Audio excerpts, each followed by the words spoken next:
So, I want to tell you about this. Apparently, I was inappropriate on social media. Did you get banned yesterday? Did you get banned? I got banned. I didn't get banned, but I got a smack bottom. From who?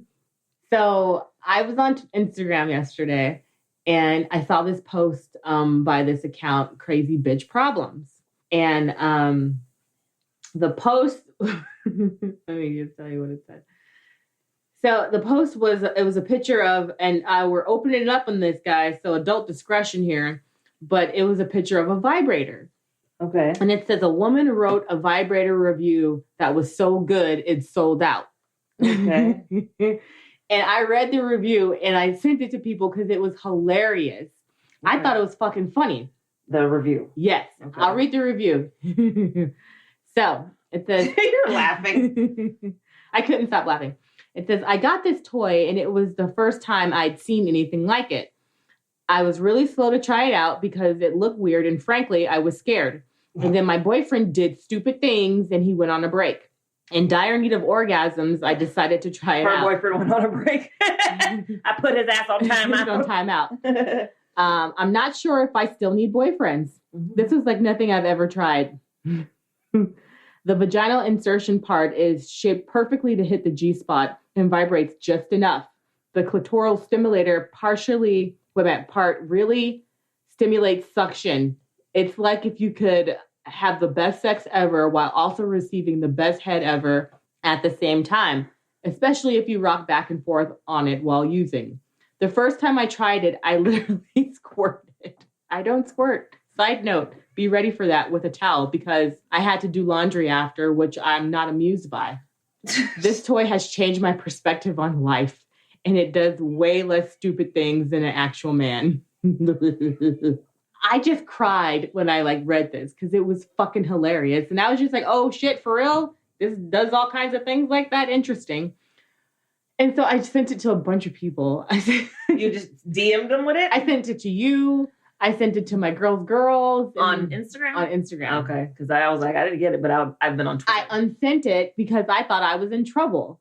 So a friend of the person I sent it to, their husband sent me a message. Oh, fuck that. And it was like, shut the hell up. You mad because she can get better pleasure from a machine than you. Shut up. Why are you sending recommendations to my wife? I was like, I'm not. I was just like, lies.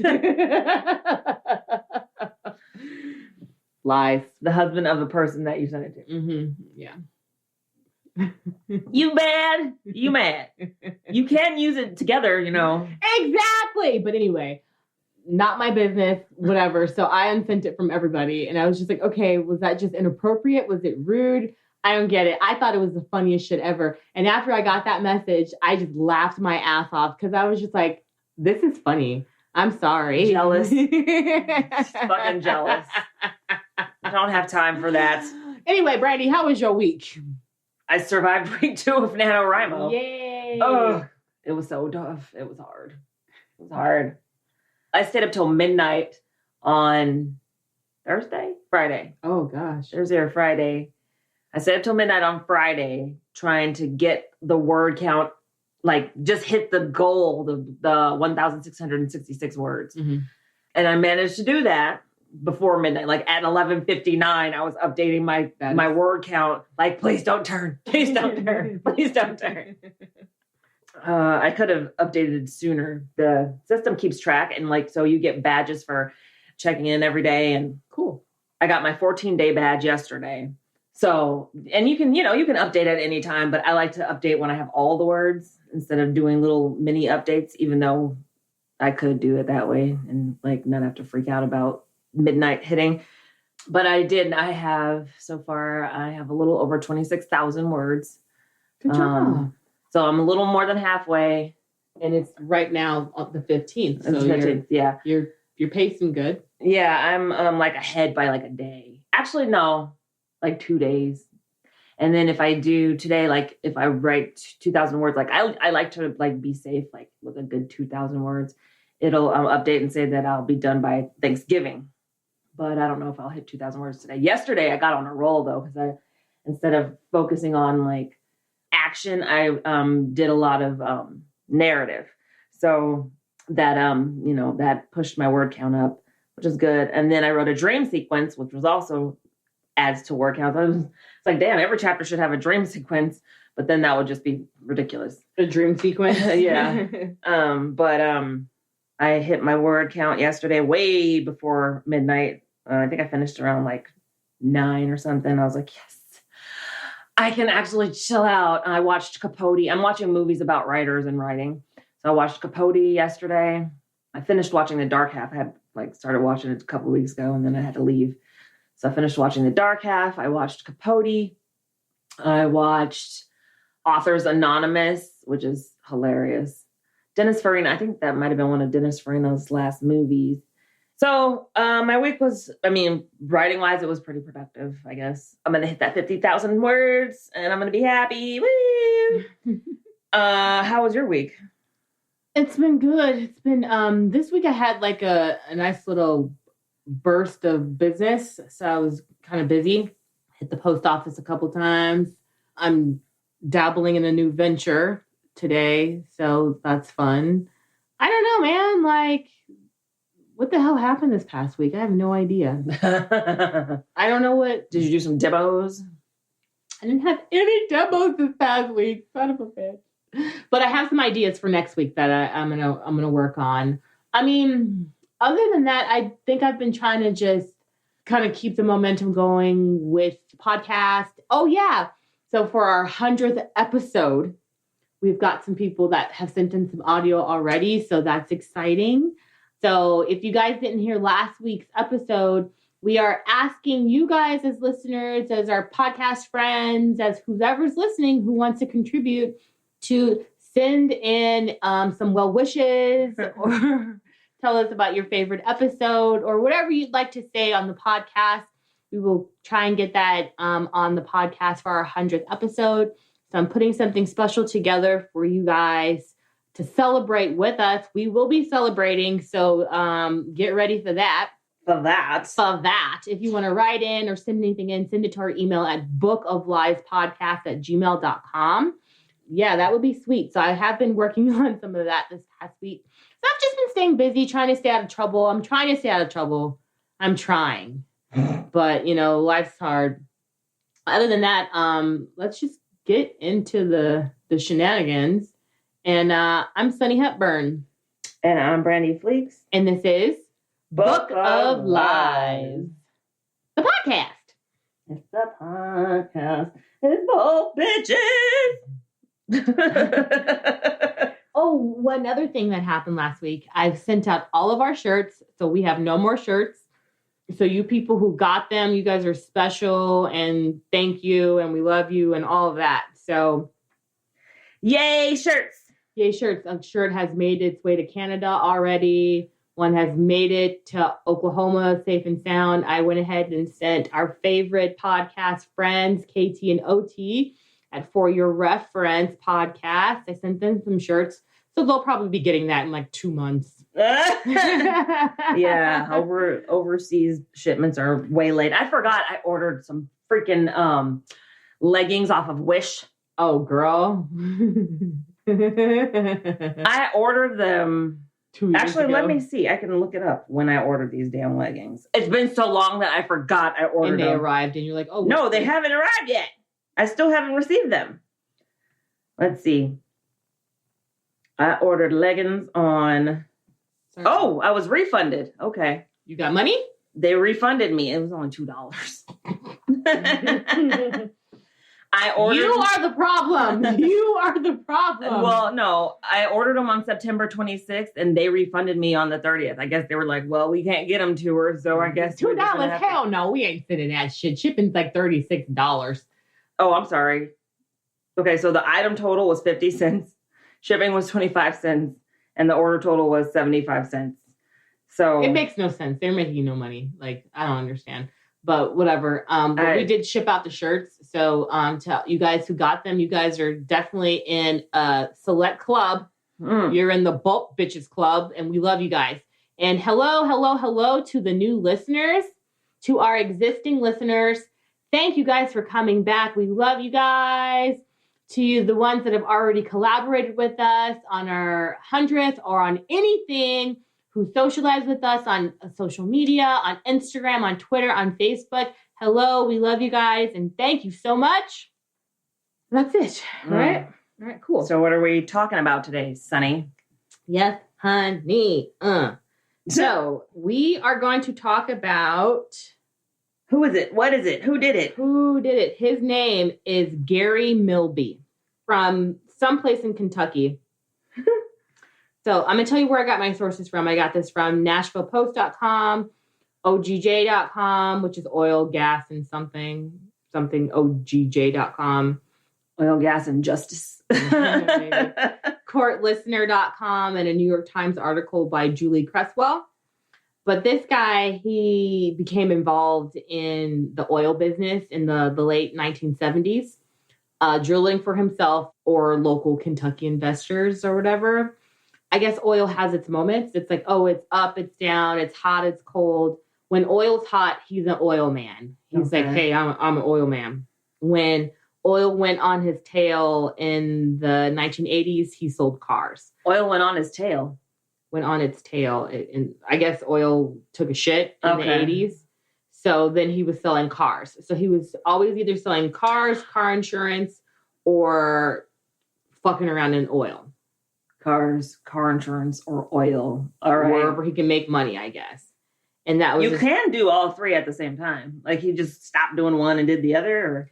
This man, he was a failed businessman. I'm just going to say this right now. So, he sucks. He kind of sucks. So in 2002, let's just kind of skip ahead. So in 2002, he gets this lawyer by the name of Brian Kaufman. Mm-hmm. Okay. Kaufman prepared documents to form a Kentucky oil drilling company called Mid-America Oil and Gas. Okay. For his client, Milby. Right? In 2003, Milby filed for bankruptcy. He used Kaufman again as his attorney. And then in 2014, Kaufman prepared more documents for Milby for Mid-America Energy, INC, a Nevada corporation. So he's doing his legal filings, he's doing his bankruptcy filings, and he's paying attention to what's going on. So he kind of knows that his client, Gary Milby, is up to fuckery. You doing some bullshit. Gary Milby talks people into investing into his oil ventures. I've got this land. I've got these drills. I've got this, there's some real gushers. We're going to make thousands, millions, billions. Oh, okay. Sure. It's a big ass oil Ponzi scheme. It's a huge Ponzi scheme. And so he's just bringing on new business, new investors saying, hey, I'm going to pay you back this much. You're going to get this. And he runs the checks. Some people give him $120,000, $85,000. And he's just stacking bread and then shuffling this money around because his lawyer, Brian Kaufman, has created, I feel like I'm going to get the exact number, over 40 bank accounts that he's laundering money in and out of. There's a bunch of shell companies going on. That sounds like, what's her name? The horse lady? The basketball. Oh, yeah. She was funneling money through. Because she was dripping financial fraud. That's that episode. Though. Yeah. But they're slick. So Kaufman is the lawyer, right? So he's putting together all these different drilling operations for Mid-American Oil. Over several years, Milby enticed potential Mid-American investors with false promises of large investment returns. Okay. Yeah. He would actually take them out to oil fields, quote unquote oil fields. Oh yeah, they got to see it. Oh yeah. This is my field, y'all. This field. Right here, this is the cash cow. Come on over here to Big Bertha over here. She's right, but she's gonna hit, and it's staged. This is the gold mine. They fucking pump the oil in, and when they come in, they show it bursting, gushing oil, 25 feet in the air, and then they just start shitting money. They're like, oh yeah, we want in. Ting, ting, ting, ting, ting. Money. Of course.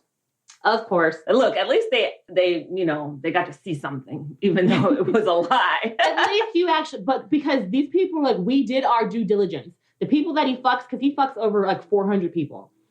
They're like, we did our due diligence. He gave us references. We called the references. We went out and we saw the oil. we did this and we did that. And it's like, if you listen to everything he tells you, of course it's going to be a lie. You need to go and outsource that stuff. What? Check other states, because he's going to get banned from different states. The SEC comes for him, but he gets kicked out of different states. So like, stop doing this. Get out of here. Stop selling this bullshit. And he doesn't they don't catch him. So and they don't communicate with each other. Exactly. They're not sharing the information. So one of the oil wells that he was showing people was operated by Adair and Greene counties, Kentucky. And he knew that this particular place that he was selling people on wasn't even a heavy hitter. Like, it wasn't producing oil as much as it needed to give back the returns that he was promising people. He's like, oh, these fields are going to produce oil forever, longer than I live. Invest with me now and you'll always, have this money coming in. Like, apparently he was a good salesman. He looked like a slimy meatball to me personally. Like, he looked like a freaking, like a butterball turkey. A slimy meatball. Fatty. Like, he just looked. Well, let me see what he looks like. I'll show you a picture of him in a second. So he gets checks from investors, of course. He gets money wired to him. He moves money to his lawyer. His lawyer's moving the money around. So his lawyer's hip to what's going on, and he isn't involved in this fucking fuckery. They try and check references with Kaufman, and he's like, no, it's legit. He puts together like these PPE documents or something that they can buy into, and they're fraudulent. So here's a story.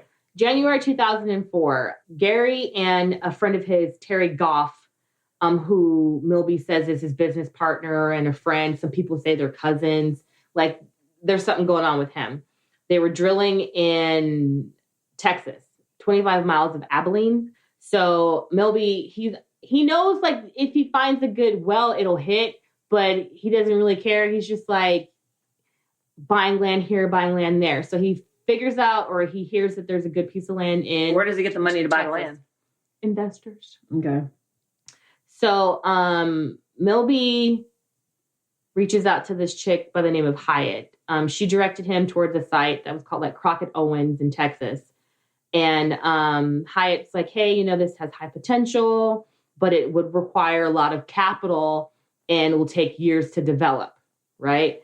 And what was her name? I'll get her first name in a minute. So Milby's like, okay, sure. So he bought options for the lease in April for $25,000 and immediately began working to raise money to drill the wells. So he'll get in, and then he's just like, okay, bringing people's money in. He takes this couple's money, Pamela and David.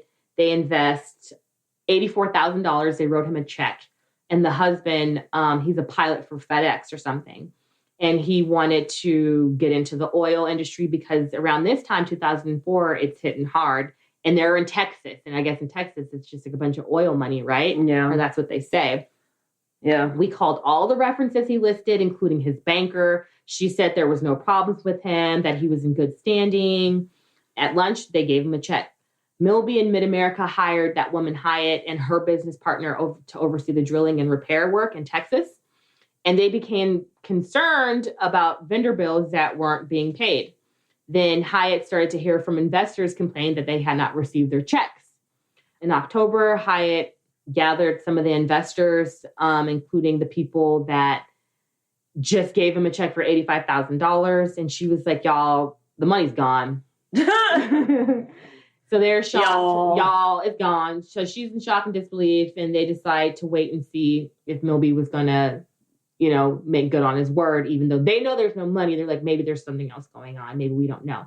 So they wait, and they wait a few weeks, and all the wells stopped working. All the wells. They're not pumping shit no more. So, and they're like, if production doesn't go back to work in 60 days, the lease will expire, and everybody's losing everything. Bye. Yeah. So Hyatt was like, we could still make this place successful. Let us buy you out, to Milby. Let us buy you out. They decide to buy him out of the site and run it themselves. So they're like, okay, we'll buy you out. He's like, yeah, $250,000. I'll sell it to you. That's fine. They give him a check for $50,000. Wait, he wanted $250, Mm-hmm. and they're like, no, here you go.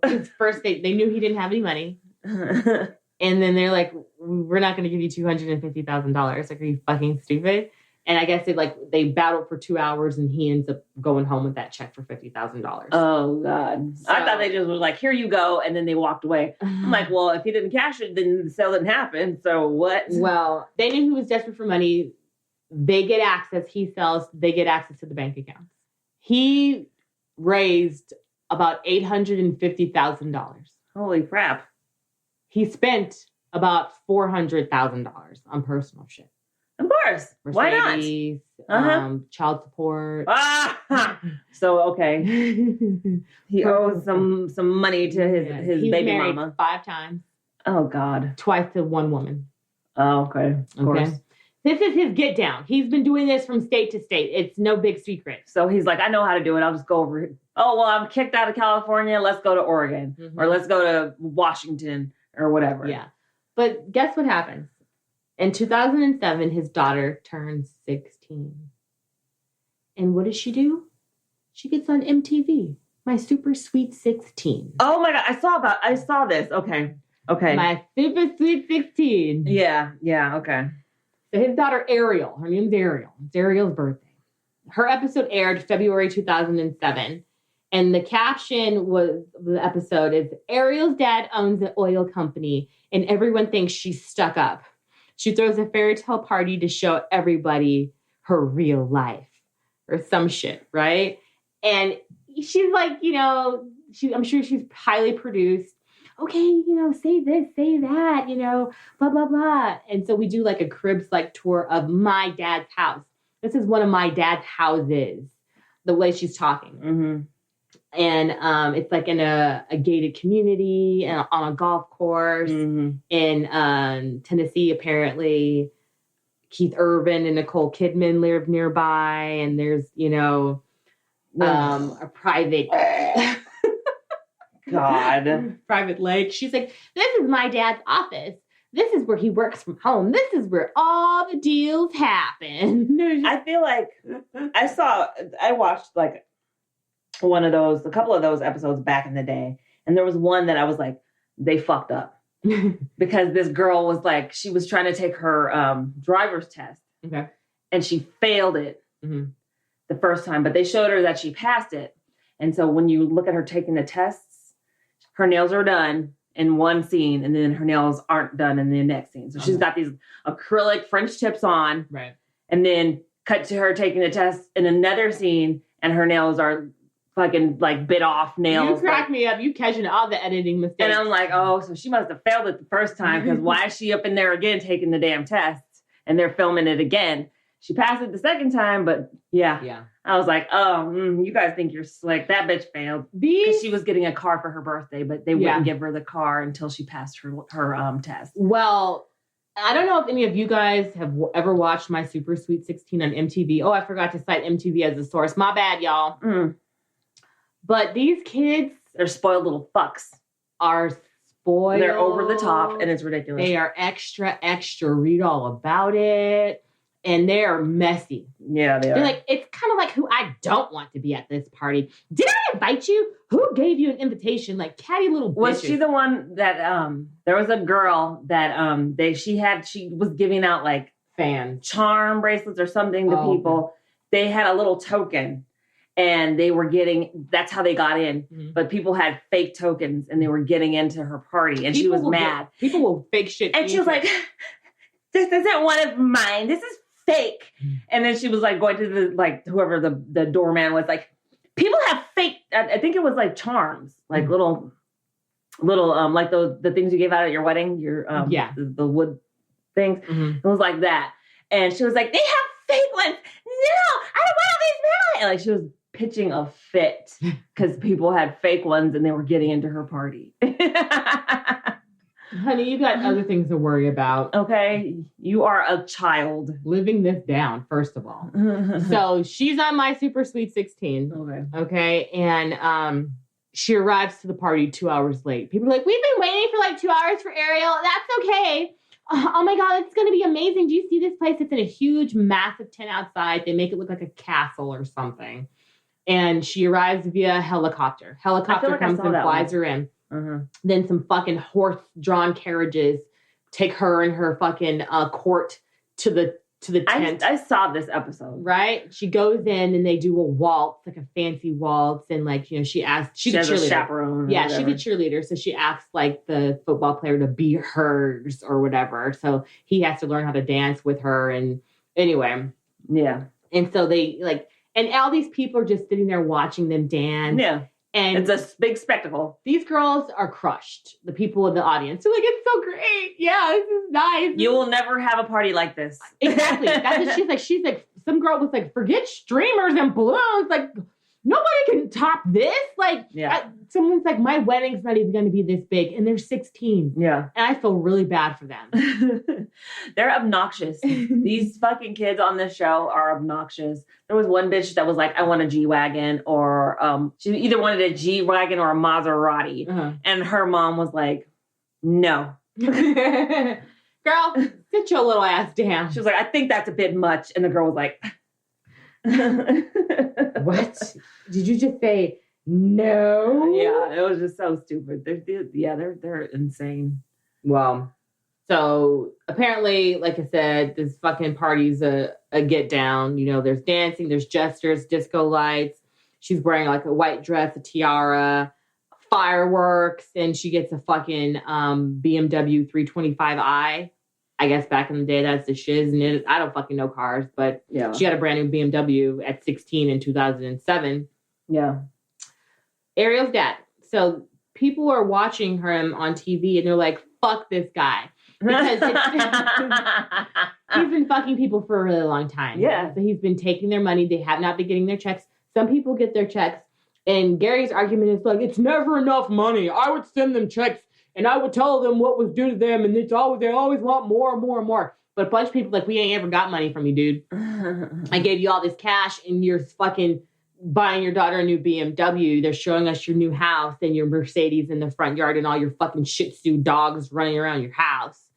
You know, and she's like, oh, my dad just bought this for me because I asked him to. Yeah, dad bought it because I asked him to.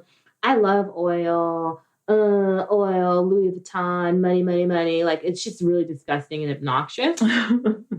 But the SEC, they saw that episode and they were like, okay, we got you. So Milby faces charges for security fraud, mail fraud, and money laundering. They kind of paid attention again from the 2007 episode of My Super Sweet 16 on MTV.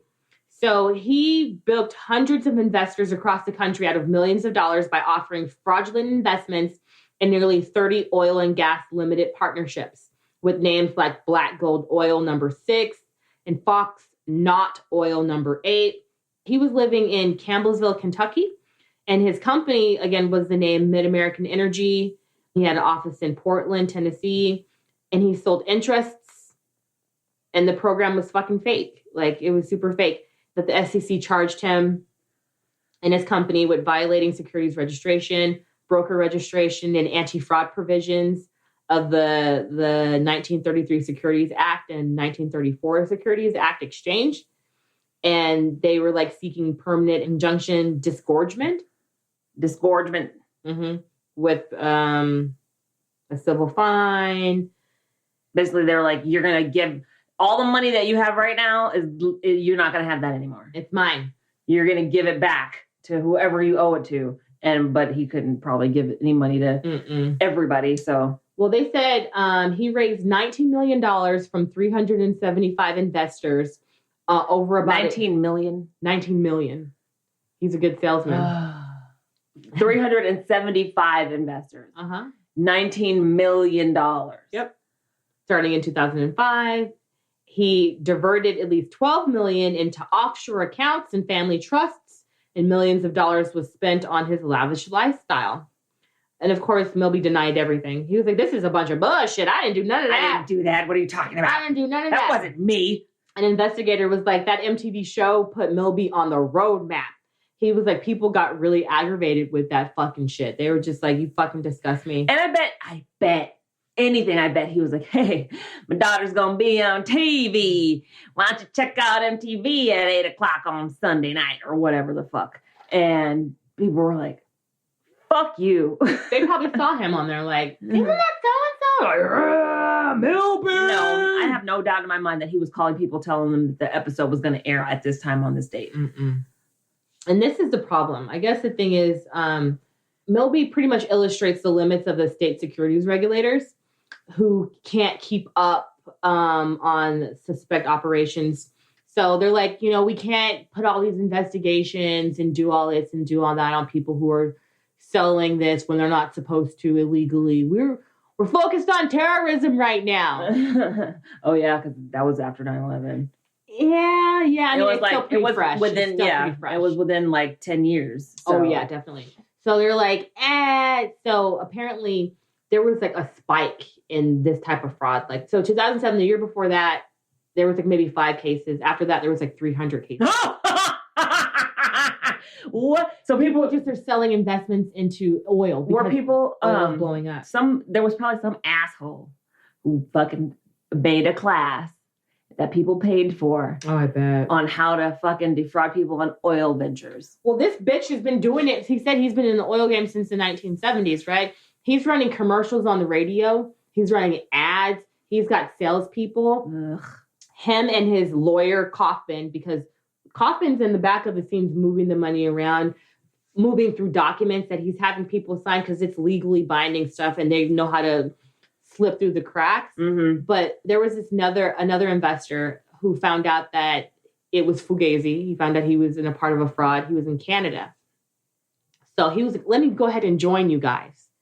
So then they start this fucking shit overseas in Canada and they're training salespeople to pitch these people and sell them. He had a whole operation going on. And during that time of the MTV thing, that's when his operation was growing over in Canada and they brought in that partnership. So he was bringing in fucking money hand over fist, I'm sure. This guy's a piece of shit. Unbelievable. Piece of shit. Hey everyone, I'm Kelly. And I'm Emily, and we're from Whining About Herstory. Ever notice how women seem to be missed, forgotten, or maybe even purposely left out of history books? We did, so we decided to take the his out of history and make it herstory. Each episode, we discuss the lives and general awesomeness of these historical Wonder Women, all while having a glass of wine. Or maybe a bottle. Come join us on all of your favorite podcast platforms at WAH Pod on Instagram, WAH_pod on Twitter, and at whiningaboutherstory.com. Remember, that's no H or E in whining. See you soon. Cheers! So there's a lot of different situations that happen. Like he got kicked out of another partnership. So the shit that happened in Texas where he was spending all the money for one place. The same thing happens in Ohio. He gets a bunch of money from these other investors. So he just keeps doing the same thing over and over again, right? Finally, him and his lawyer are brought up on charges in 2013. Finally. Yeah. His lawyer, Brian Kaufman and Milby, were charged with 8 counts of mail fraud and 9 counts of wire fraud. And his fucking lawyer sang like a bird. Look, they don't have client lawyer privilege. Lawyer, client, lawyer. Yeah, they don't have that anymore. So he's like, Kaufman and Milby utilized 42 bank accounts in perpetrating the fraud. In 2005 and 2006, Mid-America received $19.3 million from investors, but only had brought in $893 in revenue in oil sales. Milby and Kaufman distributed only a few $100,000 to Mid-American investors during the period and used millions of dollars of investors' money for personal expenses. Kaufman knew that the only Mid-America investors were receiving only a small check, receiving only small checks. He had prepared the investors' tax forms showing the amounts of their losses.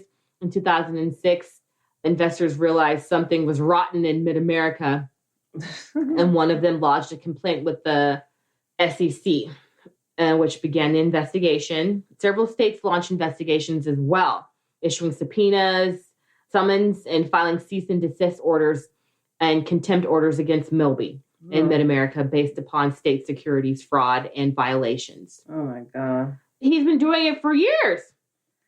In 2006, Kaufman suggested starting an offshore oil investment company because of the legal trouble they were experiencing in the U.S. So that's the company I was saying in Canada when he did all this. So they founded Global Energy Group with Mid-American investor Victor Tatskin. he was the Canadian investor who got fucked and was like, I'm just going to fuck people too. You know what I'm saying? Well, when you get fucked, you'd rather be the one doing the fucking than being fucked, right? Mm-hmm. Yeah. Jesus So Christ. Kaufman knew that Milby had no intention to drill for wells for those global investors. All three of them went to Toronto, Canada in 2007 to train global salespeople. At those sessions, which Kaufman was present, Milby made false claims about oil production, intending that salespersons would repeat those claims to investors. Kaufman later prepared the global PPM for distribution to global investors. 2007, 2008, Canadian investors provided funds to global he's just giving he's just like, he did this, he did this, he did this. But the lawyer Kaufman, he wasn't just moving this motherfucker's money around. He was shaving money off the top side and center. He was moving money through his wife's businesses, through her shit. He's buying yachts. He's buying houses. He's buying. I still don't understand what that's about. The fucking yacht shit. Like, what do you need a yacht for? Seriously, charter a yacht. You don't need to own a yacht. That fucking upkeep on a yacht. Yeah, that's fucking like 2 mortgages. Get a life. Well, he got a yacht, boats and hoes, and at the end of the day, they went to jail. They're still in jail. Kaufman, the lawyer, he got 25 years. Gary Milby, the perpetrator, he only got 20 years. And I think it's because Kaufman, he's doing all the legwork. He's perpetrating this fucking fraud. And he's doing other shit. He's engaging in it as well. Yeah. And yeah. Because potentially he could have put his wife's businesses in jeopardy. He did, because her ass was on the line too. She went on trial. She was acquitted. Mm-hmm. But they were like, you too, Miss Kaufman? Yeah, exactly. You get in jail time. Because the wife doesn't necessarily know, but they're like, you know something. Mm-hmm. And she's probably like, I don't know who that even is. What are you talking about? Yeah. But Gary Milby, he tried to say that, like, the Super Sweet 16, he was like, I didn't even pay for that stuff. I bought the BMW, but I turned in another vehicle and I paid for it cash. I paid for the fireworks. My ex-wife did this. Like, shut up. Guess what? You paid for it. Your daughter was like, this is my daddy's this, and my daddy paid for this, and my daddy did this, and my daddy did it. Mm-hmm. I think he does have an American Greed episode. I didn't get a chance to watch it. But I just decided to, like, I was like, let me look for some fucking oil fraud. Let me see what kind of oil fraud's going on out there. But apparently it happens a lot. And just because someone gives you their fucking references, you still need to do some research on them and Google them. And maybe Google the references. So they're probably them. They're like, oh yeah, we're so happy we get all this money and we do this and we do that. And it's someone that was employed by the company. Mm-hmm. It was someone who was staging it. They would shit out all kinds of oil when people were out there looking and they were like, yeah, here's a check, I'm ready. Mm-hmm. And no. No. And then once they would realize, because they would give him money and then they would do their research afterwards. And then they're like, oh, I'm fucked. And then he would never give back the money. They're like, shit, listen, post date that check. Actually, you know what? Though, even if you post date a check, they'll still cash it at the bank. They're like, they're like, well, that doesn't really matter because once they have the check in hand, then it's a good check. Like, they don't care about the date. Even though you might want to post date a check. They don't care. Didn't I say cash and shit tomorrow, bitch? What's your problem? So, like, of course, there was legal action and there was, like, class action lawsuits. There was this law group representing 75 of his clients. And, like, they won $5 million in, is it restitution? Mm-hmm. They won it, but they never got the money. Oh, of course. That's the thing about fucking suing people. Yeah. Like, you can sue a person and be awarded however much money. Yep. But if that person doesn't have that money to give you, you can't get blood from a stone. So, yeah, I was awarded this much money, but you're not going to see it. Yeah. More than likely. Yep. No, you're totally right. And especially those assholes like Donald Trump that filed for bankruptcy and owe people millions of dollars. They fucking don't pay their debts. And so they file for bankruptcy and that's a way to get around it. Oh yeah, because this guy had filed for bankruptcy multiple times. He's had multiple failed businesses. He's starting business. And I mean, like, I wouldn't say that this was a failed venture. He's very good at separating people from their money. Of course. With promise of bullshit. But, oh, man, like, I wish I was evil. I really do. No, I don't. I don't wish that. But I want to be evil. I want to tell lies. That's an Eartha Kitt song. I want to be evil. Yeah, she's that song is interesting. Well, what I'm saying is like these, and like, I looked at that guy. I'll show you a picture. I'll show me his picture. And I was just like, ugh, you just look gross. Like, you look like a sloppy bitch. You're not even cute. Why would anybody marry you? Well, how did you get 5 fucking marriages? Slanging that money. Of course. He looks like an old oil baron. Oh, yeah. He was like the fat guy that got his ass kicked in school. So he was like, I'm going to fuck all these people. I'm going to take all y'all bitches' money. Uh-huh. Yeah. His smile is disturbing. They were like, he could sell ice in Antarctica. He was such a good salesman. Jeez. He was so full of shit. He was like, I guarantee 100% return on investment. All of my wells are hitting. Like, you're full of shit, dude. You're such a liar, bro. Anyway, so that was the episode for today. Well, that was our topic. So that was our topic for the day. Brandi, do you have a thumbs up for the week? Okay, so in the place where I live, there have been 8 unsolved murders. The last one happened in 2016. A 23-year-old woman, was strangled to death in the park. What? In our park, in Central Park. What? That's the shit that's right behind your house? Yeah. So I'm interviewing her mother on tomorrow because I'm going to pitch this as a true crime book. And it's going to be based on her story, but I'm going to, hopefully get information from the family members or friends of these other people. I mean, from 2001, so people probably moved away and stuff, but I'm going to try to gather as much information as possible. And I'm going to talk to the police department. But yeah, like the police department is like so underfunded. They have like no fucking like no support. They have no support. They have no resources. They have one person working these homicides. So they're all unsolved. Mm-hmm. And so I'm like, that's crazy. Maybe if we could get some fucking eyeballs on this information, they can get help trying to figure out who killed these people. Yeah. And I found out about this, the story about this girl. When we moved there was a flyer that was on a light pole, and it said, help solve, who killed this girl. And I was like, what? And then I Googled it. And at that time, there wasn't really much information, but they did an update. There's been a 4-year update. The newspaper, our local paper, covered because her mom went to a city council meeting. She was like, you guys aren't doing shit to figure out what's going on, to find out who killed my daughter. We want her solved. We want it solved. But the mom says they think they know who did it, which flips the story on its head. So I'm like, okay, I need to interview her.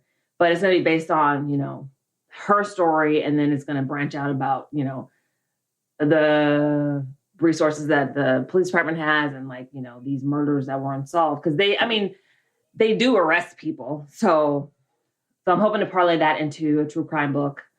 Maybe I'll do a proposal for Pit Mad, which is next month on December 3rd. What is Pit Mad? Hashtag Pit Mad is where there's agents that are looking for books on Twitter. And so you use that hashtag. And if they are interested in your tweet, they contact you to submit your pitch or your manuscript. I was going to do, this December, I wasn't going to do anything. I'm going to do one for March. This one, I feel like somebody needs to talk about it. Nobody's talking about it. And the local paper only has so much reach because it's a local paper. Right. Yeah, that's what I'm doing. What's your thumbs up for the week? Don't you want to be evil? I might learn to be evil. I don't know. I want to be evil. Well, I was thinking about the one from Descendants. Don't you want to be evil like me? Okay. Oh no, I didn't watch that. Kristen Chenoweth. Chenoweth. Yeah, she's the evil queen. Aren't there more than one? Yeah. Anyway, my thumbs up. Ventures, partnerships. Reach out to your friends. Reach out to people that you want to work with, talk with. I am stepping into the horse treat business. We'll see how that plays out. Hey, horse owners, come on over. Holler, horse, holler. I mean, other than that, Thanksgiving's coming soon. We got to figure out what we're going to have. I thought we were doing gumbo. Gumbo, that's what we're doing. You're right. I just got to give some money to mom. Okay. Crab it up. Shrimp and crab it up. Maybe throw some lobsters up in that bitch. Yeah. So, I mean, other than that, I don't know. I bought some really cute Christmas cookie cutters. So, Beauty's Biscuits in December Christmas treats. Oh my, Christmas cookies for your dogs. Yeah. Because that's what, I mean, it's going to be fucking sick. So, hey, if you guys have a dog. You could do like a meat flavored icing. Let me finish. Gross. But if you have a dog, check out beautiesbiscuits.com, y'all. That is my business. I make fresh baked dog biscuits for your dogs. We've got different flavors: turmeric, peanut butter, pumpkin, CBD, whatever. Use offer code LIES. Meat flavored frosting. I feel like that'd have to be something fresh and nasty. Like a pate? No. What do they call it? I can't think of what it's called, but it would just be meat flavored instead of sugary. Well, all right. Are we forgetting anything? Hey guys, connect with us on social media. Connect with us on Twitter at Book of Lies Pod, on Instagram and Facebook at Book of Lies Podcast. We do have a group on Facebook, Book of Lies Podcast group. Royal Icing, that's what it's called. Oh yeah, I've heard of that one. I knew that. Visit our website at bookoflifepodcast.com. You can listen to all our previous episodes. We have a blog. You can listen to all of our collaborations there, learn a little more about us. We have a Teespring store. And I think that's it. So thank you guys so much for listening. Thank you for being here. And I'm Sunni Hepburn.